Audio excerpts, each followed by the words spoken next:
जो हमारे साथ लोग जुड़ रहे हैं, पहले आपको मेहमानों से परिचय करा देते हैं। हमारे साथ छत्तीसगढ़ की राजनीति पर नजर रखने वाले बाबूलाल शर्मा जी, वरिष्ठ पत्रकार, जुड़ गए हैं। बाबूलाल जी, बहुत स्वागत है आपका। और हमारे दो सहयोगी दिन भर से आज बीजेपी कार्यालय से जुटे रहे, अपडेट्स हमारे दर्शकों तक पहुंचाते रहे, जुल्फिकार और नीलेश त्रिपाठी भी जुड़ गए, दोनों सहयोगी। सबसे पहले चर्चा की शुरुआत बाबूलाल जी आपके ओपनिंग रिमार्क के साथ में करना चाहूंगा। जो अटकलें थी, जो खबरें थी, रमन सिंह, रेणुका सिंह, ओपी चौधरी, अरुण साव, इन सबसे परे आदिवासी चेहरा विष्णुदेव साय के नाम पर मोहर लगी। और सोशल मीडिया पे ये भी खबरें हैं कि अमित शाह ने जशपुर में जो वादा 2 महीने पहले किया था जनता से कि आप इन्हें विधायक बनाएं, हम इन्हें बड़ा आदमी बना देंगे, तो अमित शाह की इसमें कितनी दखल अंदाजी रही? अमित शाह के साथ पीएम मोदी का फैक्टर कितना हावी रहा? और शीर्ष नेताओं ने आदिवासी चेहरे के तौर पर विष्णुदेव साय को जो कमान सौंपी है, इस पर आप क्या कहेंगे? अमित शाह ने तो ओपी चौधरी के लिए भी कहा था कि आप भी इन्हें विधायक बनाए, इनको बड़ा आदमी बना देंगे। वो तो निश्चित रूप से विष्णुदेव साय पे लागू हुआ, लेकिन इसमें एक दूसरा पहलू समझिए कि आप इसको इस दृष्टिकोण से देखिए कि डॉक्टर रमन सिंह पहले दावेदार थे जिनको मुख्यमंत्री बनाया जाना था। उनके पास प्रशासनिक अनुभव था, वो एक बड़े चेहरे थे, पूरे प्रदेश में जाना जाने वाला चेहरा जो है अकेला जो है रमन सिंह का था।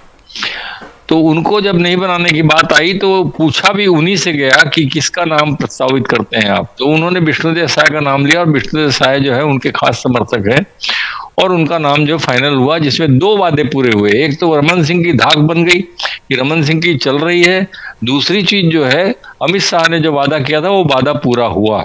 ये दोनों चीजें एक साथ इनकी इस पद के लिए पूरी हुई है।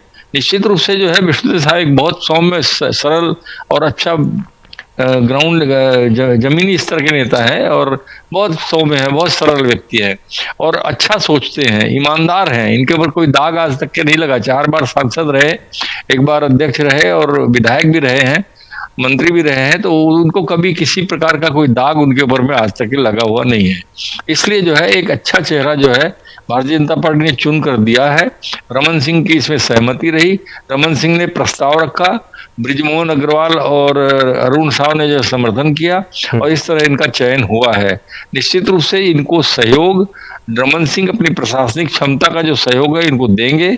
और चर्चा तो ये भी चल रही है कि रमन सिंह विधानसभा के अध्यक्ष बन रहे हैं, तो अगर वो विधानसभा के अध्यक्ष बनते हैं तो निश्चित रूप से जो है उनका पूरा सहयोग जो है विष्णुदेव साय को विधानसभा के अंदर और विधानसभा के बाहर भी जो है वो मिलेगा। कहीं न कहीं जो है ये झलक देखने को हम लोगों को भविष्य में मिलेगी।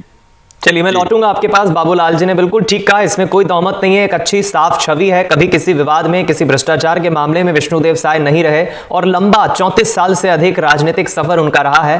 काफी जिम्मेदारियां, प्रदेश अध्यक्ष हो, सांसद हो, विधायक हो, पंच, सरपंच, प्रदेश अध्यक्ष, तमाम जिम्मेदारियां उन्होंने संभाली है। जुल्फी, आपसे अब मैं समझना चाहूंगा, शुरुआत में जिस बात का जिक्र मेरे सवाल का जवाब देते हुए बाबूलाल जी ने किया कि अमित शाह ने ये बात तो ओपी चौधरी के लिए भी कही थी, बड़ा आदमी बना देंगे, तो ओपी चौधरी की अभी संभावनाएं या हम कहें उनकी महत्वाकांक्षाएं कम नहीं हुई है। सियासी गलियारों में यह भी खबर है कि 2 डिप्टी सीएम बन सकते हैं और उसमें से एक ओपी चौधरी हो सकता है।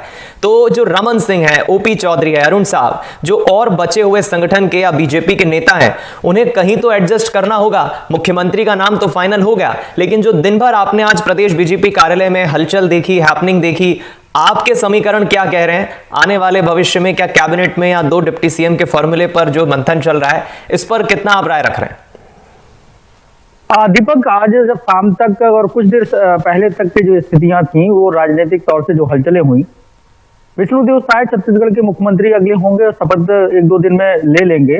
लेकिन 2 जो डिप्टी सीएम की बात है, जैसे पूर्व मुख्यमंत्री डॉक्टर रमन सिंह ने दोपहर में ही इशारा कर दिया था कि छत्तीसगढ़ की जो कैबिनेट होगी उसमें 2 उप मुख्यमंत्री होंगे, तो 2 उप मुख्यमंत्री के नाम भी सामने आना शुरू हो चुके हैं और लगभग वो फाइनल हैं। विजय शर्मा, जो मोहम्मद अकबर को हराकर विधानसभा में पहुंचे हैं, उनको उप मुख्यमंत्री बनाया जा सकता है और उसके साथ ही अरुण साव, जो भाजपा के प्रदेश अध्यक्ष हैं, वो भी उप मुख्यमंत्री हैं। तो 2 नाम लगभग ये फाइनल माने जा रहे हैं। तो अब ऐसे में जो चर्चाएं हो रही थी कि ओपी चौधरी का नाम जब मुख्यमंत्री के तौर पर चर्चा में आया, फिर उप मुख्यमंत्री के तौर पर चर्चा में आया, अब वहां से भी उनका नाम कटता नजर आ रहा है। जैसा कि आपने कहा कि अमित शाह ने कहा कि विष्णुदेव साय की जो सभा थी वहां पर कहा था कि विष्णुदेव साय को आप जिताइए, उन्हें बड़ा आदमी बना दे, तो वो तो बड़े आदमी बन गए। अब दूसरा बड़ा आदमी कौन बनेगा। तो ओपी चौधरी के लिए भी यही बात उन्होंने कही थी कि इन्हें जिताइए, बड़ा आदमी बनेंगे। भारतीय जनता पार्टी कार्यालय में इस बात को लेकर भी चर्चा थी, कई जो वरिष्ठ भाजपा के नेता हैं तो उनसे बात हुई, तो एक बात और निकल कर आई, सत्ता और संगठन का जो विषय है कि ओपी चौधरी को यहाँ पे अगर एडजस्ट नहीं किया जा रहा है और उप मुख्यमंत्री नहीं बन रहे हैं, तो ये हो सकता है कि एक युवा और ओबीसी चेहरे को भारतीय जनता पार्टी के प्रदेश अध्यक्ष की कमान दे दी जाए, और प्रदेश अध्यक्ष की कमान ओपी चौधरी को देकर तो निश्चित तौर से संगठन में एक बड़ा पद उनके नाम पर हो सकता है। जिस तरीके से सरकार में अगर का मुखिया जो मुख्यमंत्री होता है, वैसे ही पार्टी में प्रदेश में उसका मुखिया जो है प्रदेश अध्यक्ष होगा। तो इस बात को लेकर अटकलें तेज हो गई हैं। हालांकि इसको लेकर सिर्फ अटकलें हैं, कुछ वक्त का और इंतजार करना पड़ेगा, क्योंकि अभी बातें निकल कर आई हैं। जैसा कि ओम माथुर से जब हम बात कर रहे थे तो ओम माथुर ने कहा कि विष्णुदेव साय को छत्तीसगढ़ का मुख्यमंत्री चुन लिया गया है, अब वो तय करेंगे कि उनकी कैबिनेट में कौन कौन रहेगा, कौन उप मुख्यमंत्री होगा। हालांकि ये कहने की बातें हैं और सार्वजनिक तौर से, लेकिन भारतीय जनता पार्टी की जो रीत है और जो नीति है वो आप और हम बेहतर तरीके से जानते हैं कि पार्टी का जो नेतृत्व जिस बात को कह देता है वो वही फाइनल होता है कि अगर केंद्रीय नेतृत्व जिसे चाह रहा है तो उसे जो राज्य के नेतृत्व है उसे रायशुमारी की जाएगी और उसे बता दिया जाएगा, फिर उस नाम पर लगभग सहमति बना ली जाती। जैसा कि हमारे वरिष्ठ बाबूलाल शर्मा जी ने कहा कि रमन सिंह का नाम बड़ा चर्चा में था, और रमन सिंह का जब एडजस्टमेंट नहीं हुआ तो सब कुछ उन्हीं से ही पूछा गया, और उनके जो सबसे करीबी, बेहद करीबी हैं विष्णुदेव साय, क्योंकि उनके टेन्योर में ही विष्णुदेव साय प्रदेश अध्यक्ष रहे, 3 बार छत्तीसगढ़ के वो प्रदेश अध्यक्ष रह चुके हैं और अब वो मुख्यमंत्री हैं और खुद डॉक्टर रमन सिंह विधानसभा अध्यक्ष होंगे। तो ये जो जुगलबंदी है वो छत्तीसगढ़ की सरकार को चलाती हुई नजर आएगी। जी बिल्कुल जुल्फी, आपने ठीक कहा, इसी चर्चा को आगे बढ़ाऊंगा। नीलेश, आपने भी आज दिन भर का घटनाक्रम देखा। हम सुबह से चर्चा कर रहे थे कि आदिवासी चेहरा होगा, आदिवासी चेहरा होगा तो क्या लता उसेंडी होगी, रेणुका सिंह होगी, लेकिन नाम विष्णुदेव साय का निकलकर सामने आया। लेकिन खबरें यह भी है कि सुबह जब 3 पर्यवेक्षक दिल्ली से रायपुर पहुंचे थे तो वो अपने साथ ये पर्ची लेकर आए थे, वो अपने साथ फाइनल नाम लेकर आए थे। विधायक दल की बैठक में सिर्फ रायशुमारी हुई, और भला किसी जीते हुए विधायक की क्या हिम्मत कि वो इतने बड़े कद्दावर नेता के सामने अपना मत रखे कि साहब हम इसके पक्ष में, हम इसके समर्थन में। बीजेपी में ये सब कुछ नहीं होता है। लेकिन बहरहाल रमन सिंह, अरुण साव, ओपी चौधरी, इन सभी नेताओं के अब हम आगे के राजनीतिक पृष्ठभूमि को देखें तो इन्हें फिट तो किया जाएगा। सब कुछ अब आप कैसे देख रहे हैं? खबरें ये भी 13 तारीख को शपथ ग्रहण समारोह हो सकता है, कैबिनेट का भी फॉर्मेशन जल्द होगा। कितनी अहम जिम्मेदारियां विष्णुदेव साय पे आप देख रहे हैं आने वाले वक्त में, और ये सब सेटलमेंट जो बचे हुए शीर्ष नेता हैं उनका जो आने वाला भविष्य है उन्हें कैसे एडजस्ट किया जाएगा? नीलेश।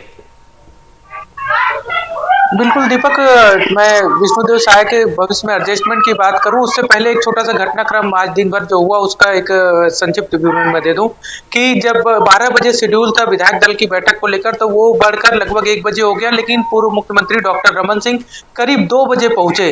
उसके बाद जो विधायकों से हमारी बातचीत हुई जब बैठक के बाद, चाहे वो लखन देवांगन हो, कोरबा से विधायक हैं, इसके अलावा वहाँ पंडरिया से विधायक है, उनसे भी बातचीत हुई, भावना बोहरा से। तो उन लोगों का, दोनों का यही कहना था ऑन कैमरा, और बाकी लोग ऑफ कैमरा भी यही जानकारी दिए कि विधायक दल की बैठक में कोई 1-to-1 चर्चा नहीं हुई किसी विधायक दल को लेकर, ना विधायक दल के नेता को लेकर कोई ऐसी चर्चाएं किसी से नहीं हुई।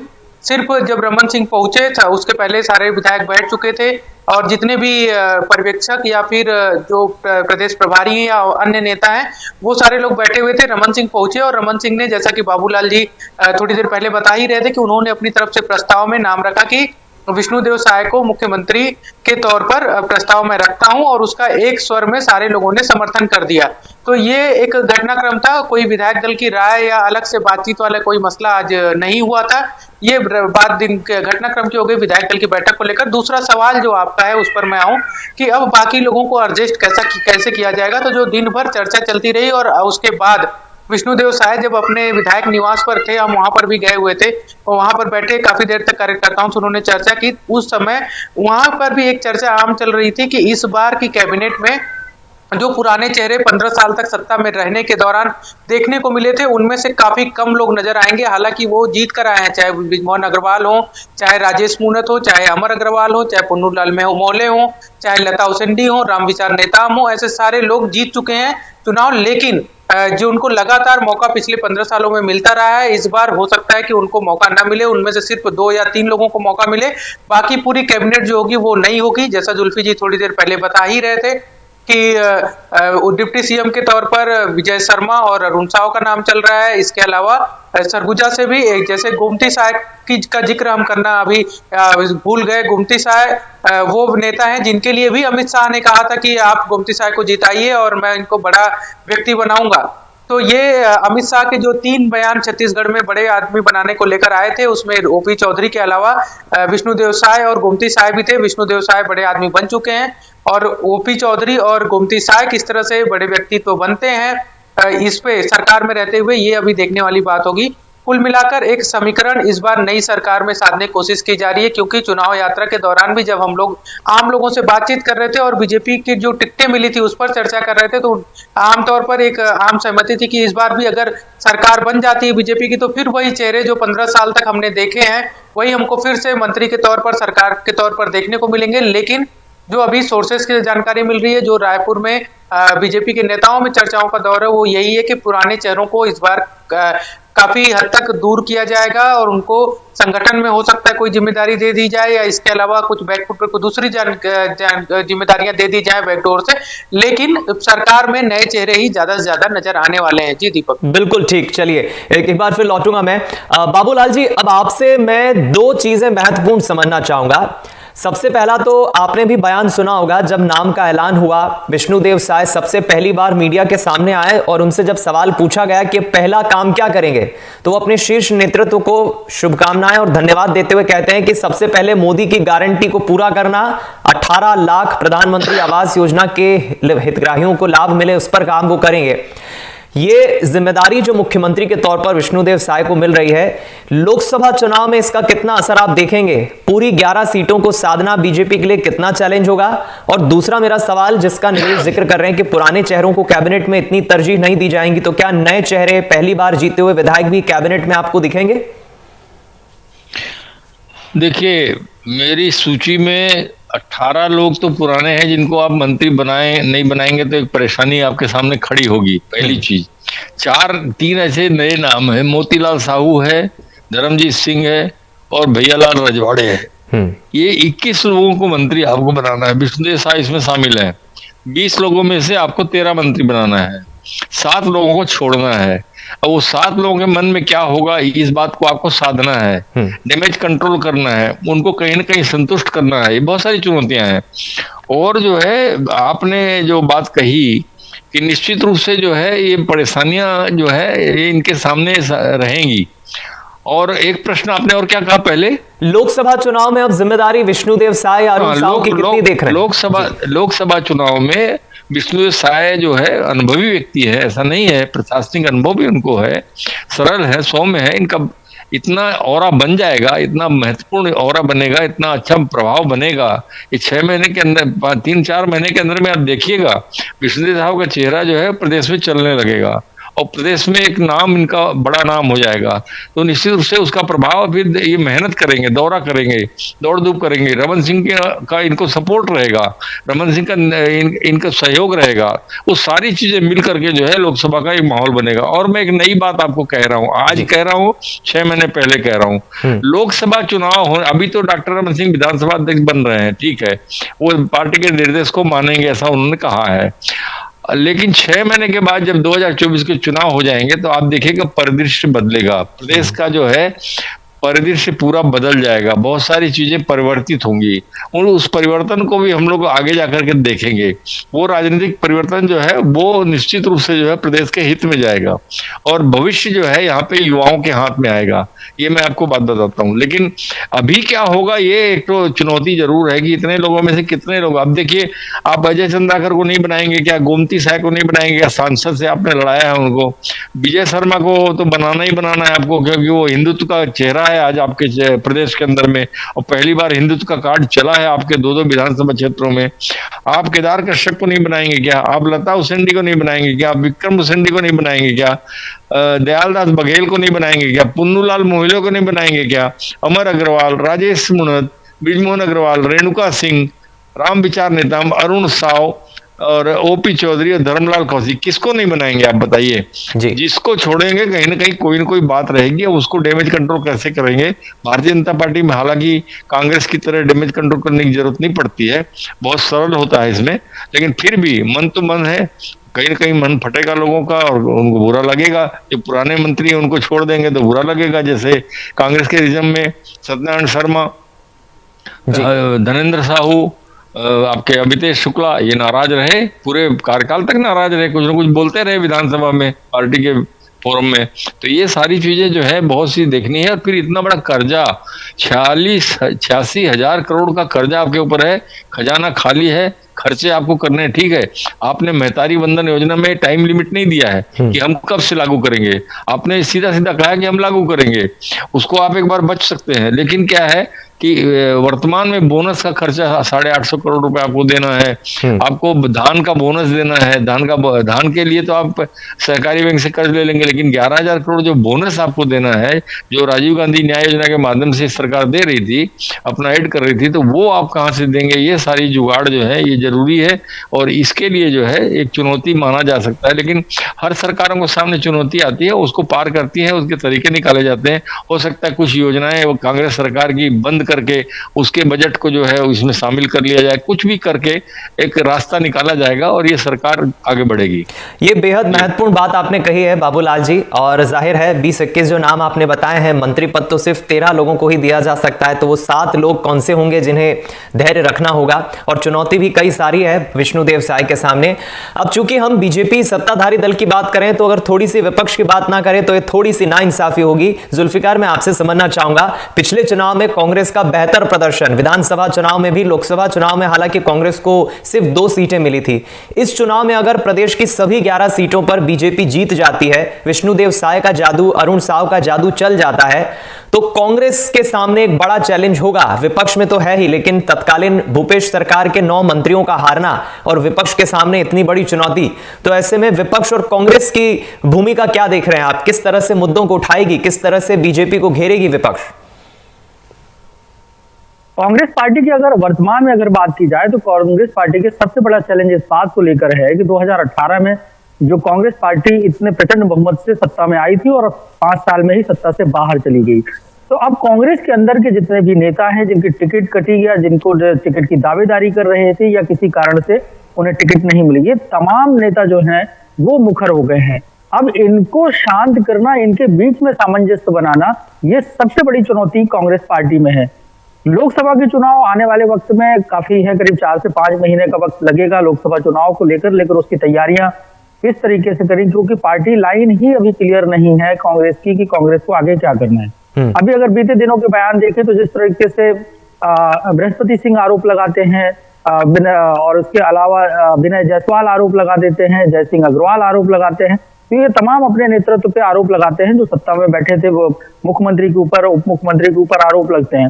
तो इस तरीके से पार्टी की छवि ही खराब होती है और पार्टी की छवि इस तरीके की बनती है कि पार्टी में जो भी सत्ता में पहुंचते हैं तो उसके बाद उनका जो चाल चलन है वो खराब हो जाता है, भ्रष्ट हो जाता है। और छत्तीसगढ़ में भ्रष्टाचार के कई सारे आरोप लगे और एक फैक्टर ये भी है माना जाता है कि भारतीय जनता पार्टी ने जिस तरीके से जमीन में लड़ाई आखिरी समय में लड़ी और भ्रष्टाचार के पीएससी में घोटाले के आरोप लगाए, उससे बहुत बड़ा छत्तीसगढ़ में माहौल बदला और भारतीय जनता पार्टी की जीत हुई। तो सबसे बड़ी कांग्रेस पार्टी की चुनौती ये है कि उसे अपने आप को कंसोलिडेट रखना है, कैसे संगठित रखे ताकि आने वाले चुनाव में, लोकसभा चुनाव में बेहतर परफॉर्मेंस करे, क्योंकि सबसे बड़ा चैलेंज यही होगा और ये चुनौती कांग्रेस को स्वीकार करनी होगी और पार्टी की एक लाइन तय करनी होगी कि किस लाइन के तहत उन्हें आगे बढ़ना है। क्योंकि अभी अगर देखें तो ईवीएम का मुद्दा भी कांग्रेस के पार्टी के जो नेता हैं वो उठा देते हैं, अलग अलग तरीके से कई सारे आरोप लगाते हैं। तो पार्टी की लाइन क्लियर होनी चाहिए कि आखिर अगर उनकी हार हुई है तो हार की मुख्य वजह क्या है, उस पर समीक्षा करें